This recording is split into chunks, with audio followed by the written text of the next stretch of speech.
Hi, I'm Mads Vium Asbjørn, and I'm a senior technical lead working for 24i in the Copenhagen office in Denmark.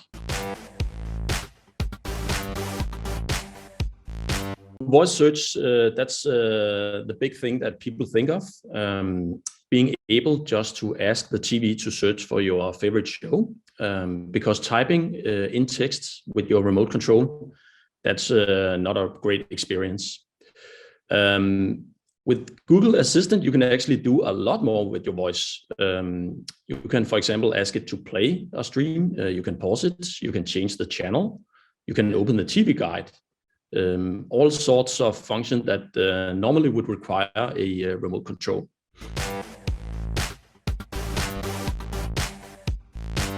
We had to implement some nice little features of the Google Assistant. One of the features we added is called Media Sessions.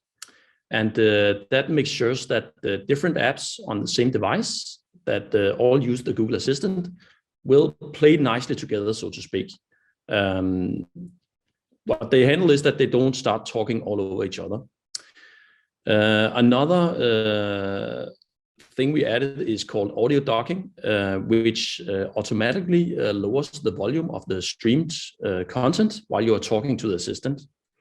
And that's partly so you can hear what the replies are from the assistant, but also so you don't get a search result based on what the character on the TV is saying. And this is just some of the details that are very important features to make sure that we get the very best user experience.